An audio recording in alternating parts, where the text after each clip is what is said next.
आज की क्लास में आप सभी का बहुत बहुत स्वागत है। आइए देखते हैं अगला प्रैक्टिस सेट आपका, जो कि 80 क्वेश्चन पर आधारित है। आइए देखते हैं पहला क्वेश्चन क्या है। निम्न में से कौन सा सुमेलित नहीं है, इसमें बताना है राइट आंसर क्या होगा। देखिए यहाँ पर आपका राइट आंसर हो जाता है ऑप्शन नंबर ए, बी पथिका जैनेन्द्र, ये जो है गलत है। आगे देखते हैं क्वेश्चन नंबर 2 है, निम्न में से कौन सा सुमेलित है बताना है। तो इसमें आपका राइट आंसर हो जाता है ऑप्शन नंबर ए, यही सच है, मन्नू भंडारी की रचना है। आगे देखते हैं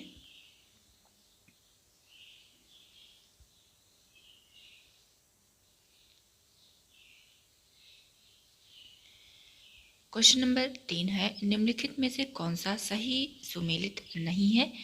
तो इसमें आपका राइट आंसर हो जाता है ऑप्शन नंबर डी, खोई हुई थाती। आगे बढ़ते हैं क्वेश्चन नंबर 4 है, निम्न में से कौन सा सुमेलित नहीं है। तो ये है ऑप्शन नंबर बी, बंद गली का आखिरी मकान, ये है आपका धर्मवीर भारती जी का। आगे देखते हैं क्वेश्चन नंबर 5 है, कहानी और कहानीकार की दृष्टि से एक युग्म अशुद्ध है। तो बताना है इसमें राइट आंसर कौन सा है। ये है आपका right answer option number D. आगे बढ़ते हैं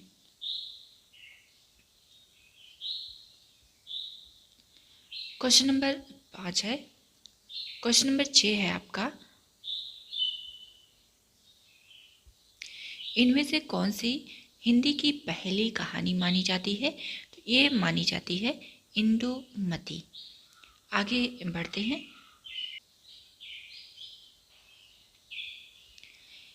इंदुमती कहानी के लेखक कौन हैं। तो इसके लेखक जो हैं किशोरी लाल गोस्वामी जी हैं। आगे बढ़ते हैं क्वेश्चन नंबर 8 है, इंदुमती किसकी छाया मानी जाती है। तो ये मानी जाती है टेम्पेस्ट की। आगे देखते हैं क्वेश्चन नंबर 9 है,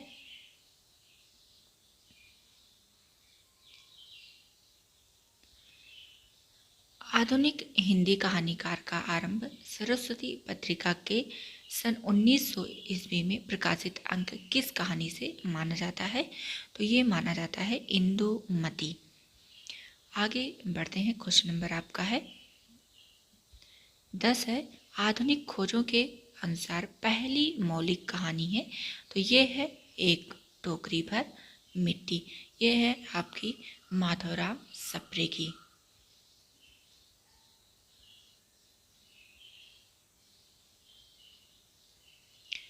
क्वेश्चन नंबर 11 है, आचार्य हजारी प्रसाद द्विवेदी को केंद्र में रखकर लिखी गई पुस्तक ब्योमकेश दरवेश के लेखक हैं।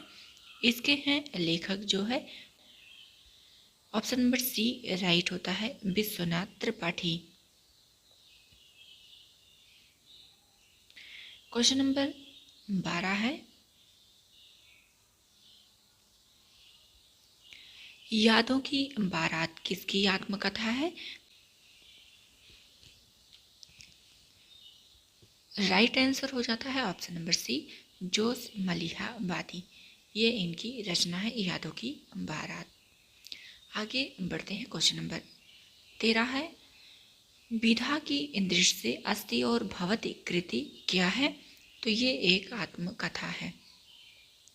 देखिए रचनाओं से भी आपके प्रश्न बने थे पिछली बार, तो इस बार भी जो है आप लोग रचनाओं पर थोड़ा ध्यान दीजिएगा।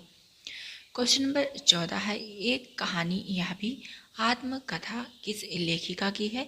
तो ये है मन्नू भंडारी की। आप लोग बताइएगा कि आपका बंटी किसका उपन्यास है। कमेंट बॉक्स में ज़रूर इसका आंसर आप लोग दीजिएगा। अगला देखते हैं, वही क्वेश्चन दोबारा रिपीट हो गया है। आगे बढ़ते हैं क्वेश्चन नंबर 17 है, गालिब झूठी शराब इनमें से किसकी आत्मकथा है। तो ये है रविंद्र कालिया की। आगे बढ़ते हैं। क्वेश्चन नंबर 18 है, इनमें से कौन सी कृति आत्मकथा है? तो ये है अर्ध कथानक, ये पहली आत्मकथा है। आगे बढ़ते हैं। क्वेश्चन नंबर 19 है आपका, इनमें से कौन सी कृति आत्मकथा है? तो ये अर्ध कथानक है। आगे बढ़ते हैं क्वेश्चन नंबर 20 की तरफ। अर्ध कथानक किस विधा की रचना है? तो अभी आपने देखा कि ये जो है आत्मकथा है। किसकी आत्मकथा है? आप लोग कमेंट बॉक्स में जरूर लिखिएगा। क्वेश्चन नंबर 21 है, अर्ध कथानक नामक कृति की विधा क्या है? तो ये आत्मकथा विधा है, अभी आपने ऊपर देखा। क्वेश्चन नंबर 22 है, बनारसी दास जैन ने लिखी थी, तो हिंदी की पहली आत्मकथा बताना है कि कौन सी है इनकी रचना। आगे देखते हैं। क्वेश्चन नंबर 23 है, अर्ध कथानक है, तो ये एक आत्मकथा है। क्वेश्चन नंबर 24 है, नेताजी सुभाष चंद्र बोस द्वारा लिखित अपनी आत्मकथा का क्या नाम है? तो ये है तरुण के स्वप्न।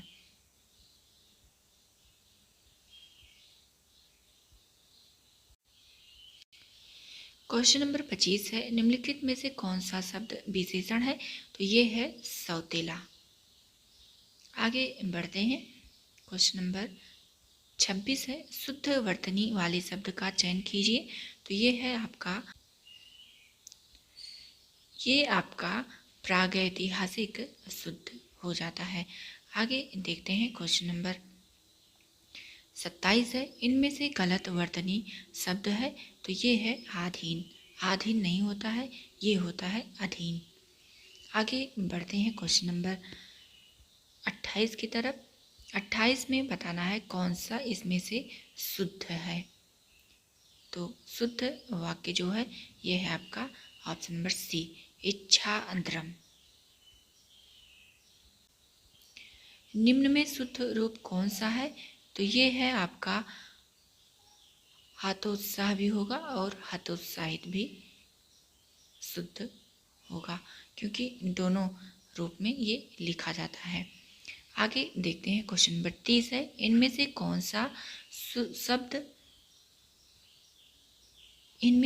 सा शब्द शुद्ध है? तो ये है आपका यानी। क्वेश्चन नंबर 31 है, शुद्ध वर्तनी वाला शब्द है, तो ये है मानवीकरण। इस तरह से लिखा जाएगा। आगे देखते हैं। क्वेश्चन नंबर 32 है, वर्तनी की दृढ़ से कौन सा शब्द सही है? तो आपका लिखा जाता है सन्यासी। देखिए आधा ना भी रहेगा और ऊपर जो है अनुस्वार का प्रयोग होगा। आगे देखते हैं। क्वेश्चन नंबर 33 है, निम्नलिखित में से किस शब्द में स्वर संधि है? तो ये है भानुदय में। ये है भानुदय में आपका राइट हो जाता है। क्वेश्चन नंबर 34 है, सूर्योदय में कौन सी संधि है? तो इसमें जो है गुण संधि है।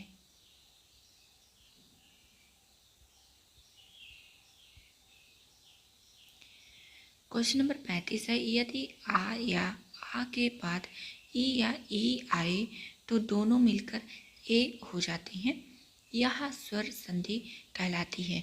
तो ये कहलाती है गुण स्वर संधि।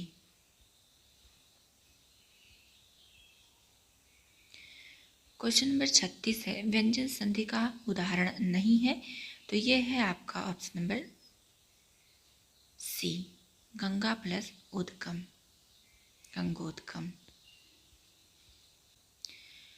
क्वेश्चन नंबर 37 है, रसोई घर का समास विग्रह करना है, तो ये हो जाएगा रसोई के लिए घर।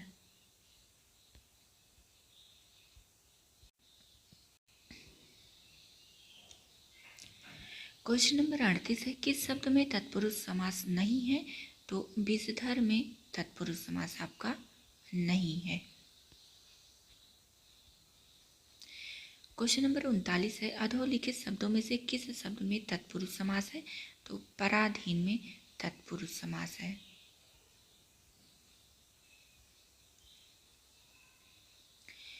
क्वेश्चन नंबर 40 है, नीचे दिए गए पदों में प्रयुक्त समासों के नाम किस विकल्प में क्रमशः दिए गए हैं? तो ये दिए गए हैं, तत्पुरुष है राह खर्च, व्यर्थ हो जाता है अव्ययी, गोला बारूद है द्वंद्व और छुट भैया है कर्मधार है। आगे बढ़ते हैं। क्वेश्चन नंबर 41 है, इनमें से कौन सा शब्द कर्मधारय समास का उदाहरण है? तो ये है आपका अंधकूप।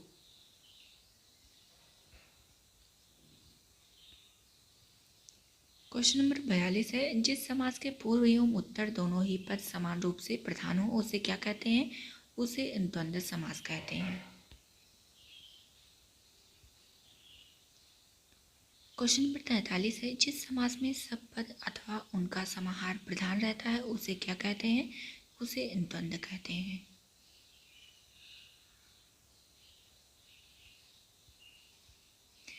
क्वेश्चन नंबर 44 है, द्वंद्व समास की प्रमुख विशेषता क्या है? तो ये इसमें जो है दोनों पद प्रधान होते हैं, जैसे राम लक्ष्मण, माता पिता, भाई बहन, इस तरह के। क्वेश्चन नंबर 45 है, इनमें से पुल्लिंग शब्द कौन सा है? तो बुढ़ापा जो है पुल्लिंग है। क्वेश्चन नंबर 16 है, निम्नलिखित में पुल्लिंग शब्द है, तो पुल्लिंग हो जाता है आपका सारस।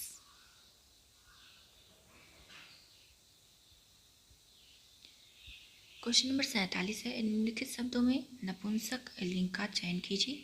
तो ये है कलत्र।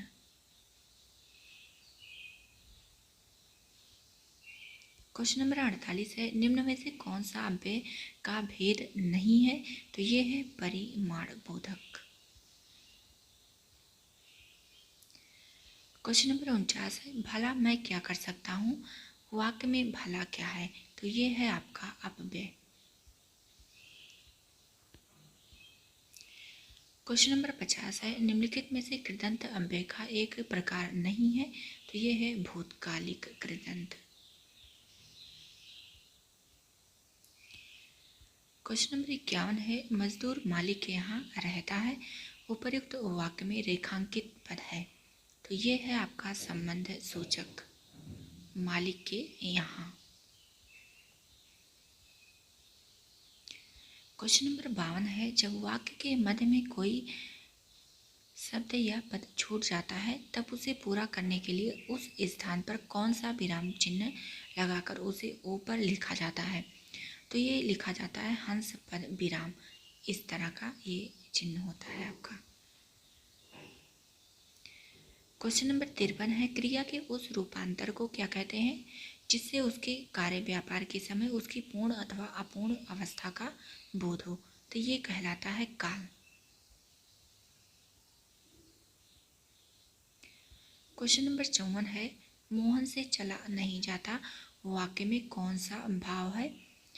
वाच्य है बताना है, तो इसमें आपका हो जाता है भाववाच्य।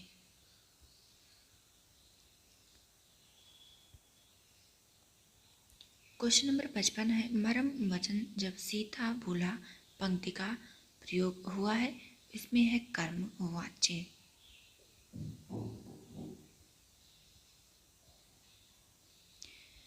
क्वेश्चन नंबर 56 है, निम्नलिखित शब्दों के मूल शब्द तथा उसमें लगे प्रत्यय का एक युग्म गलत है, वह कौन सा है?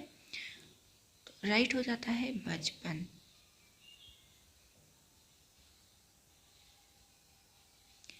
क्वेश्चन नंबर 57 है, अनंग शब्द में कौन सा उपसर्ग है? तो अन उपसर्ग यहाँ पर लगा हुआ है, अन के साथ में हलंत, ये चीज आप ध्यान दीजिएगा। क्वेश्चन नंबर 58 है, चंद्रिका का पर्याय क्या है? तो चंद्रिका का अर्थ होता है कौमुदी।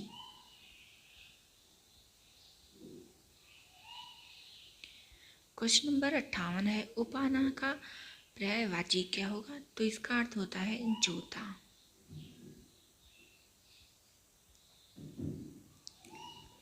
क्वेश्चन नंबर 60 है, फटकार का विलोम क्या है? तो इसका अर्थ हो जाएगा दुलार। क्वेश्चन नंबर 61 है, समष्टि का विलोमार्थी क्या है? तो इसका है व्यष्टि।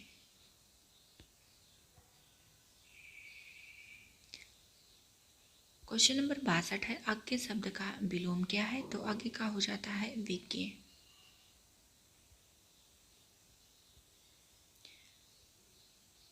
क्वेश्चन नंबर 53 है, मृग लोचन, मृग जैसे लोचन है जिसके वाक्यांश के लिए क्या शब्द होगा?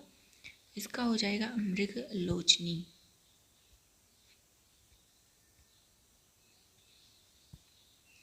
क्वेश्चन नंबर 64 है, जो समाचार भेजता हो उसके लिए एक शब्द क्या होगा? तो ये होता है संवाददाता। क्वेश्चन नंबर 65 है, ज्ञानपीठ पुरस्कार से सम्मानित नहीं किए गए कवि हैं? तो ये हैं आपके जयशंकर प्रसाद और सुमित्रा नंदन पंत को चिदम्बरा पर जो है इनको मिला है ज्ञानपीठ।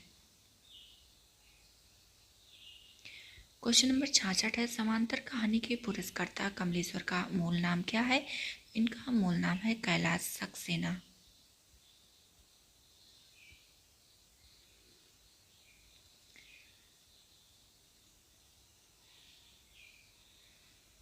क्वेश्चन नंबर 67 है, निम्न में कौन सा सुमेलित नहीं है? तो ये है option number B. Question number 68 है, ज्ञानपीठ पुरस्कार से सम्मानित नहीं किए गए कवि हैं? तो ये है आपके जयशंकर प्रसाद।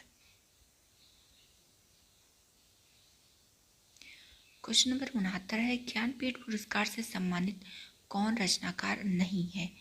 तो ये हैं आपके हजारी प्रसाद द्विवेदी।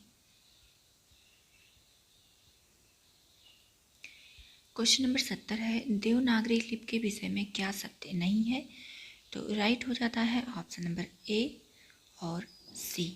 ये वर्णनात्मक न होकर अक्षरात्मक है और दाएं से बाएं नहीं लिखी जाती है, बल्कि ये जो है बाएं से दाएं लिखी जाती है।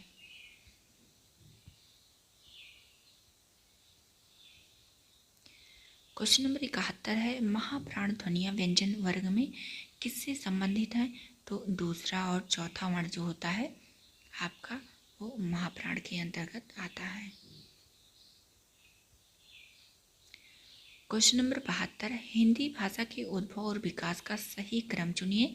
तो ये हो जाता है ऑप्शन नंबर ए, पहले संस्कृत आई, उसके बाद पाली, फिर प्राकृत, उसके बाद अपभ्रंश सौरसेनी, उसके पश्चात जो है पश्चिमी आती है, पश्चिमी से खड़ी बोली का विकास होता है।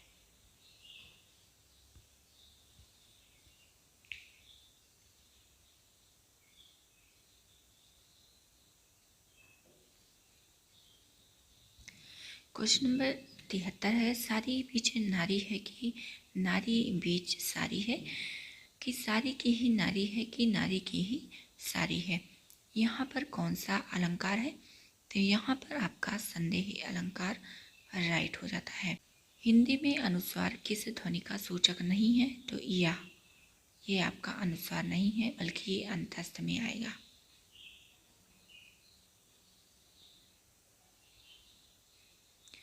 क्वेश्चन नंबर 75 है, निम्न पंक्तियों में कौन सा अलंकार है? नाक का मोती अधर की कांति से, बीज दाड़िम का समझकर भ्रांति से, देख कर सहसा हुआ सुख मौन है, सोचता है अन्य सुख या कौन है? तो इसमें आपका राइट आंसर हो जाता है ऑप्शन नंबर बी, भ्रांति मान अलंकार है इसमें आपका। क्वेश्चन नंबर 76 है, स्रा एक संयुक्त व्यंजन है, इसमें किन दो वर्णों को सम्मिलित किया गया है? बताना है कि स्रा जो है आपका किन दो वर्णों से मिलकर बना है? तो ये बना है आपका तालव्य सा और रा वर्ण से।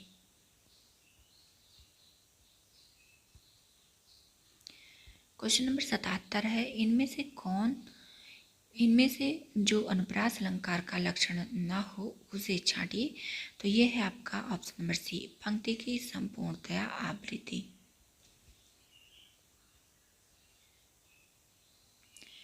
क्वेश्चन नंबर 78 है, भारत में हिंदी को संविधान की किस धारा के अंतर्गत राजभाषा घोषित किया गया है? तो ये किया गया है धारा 343 में।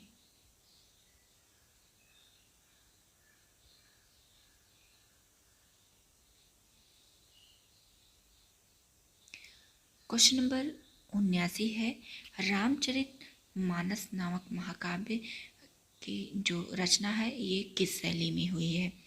तो ये हुई है दोहा और चौपाई शैली में।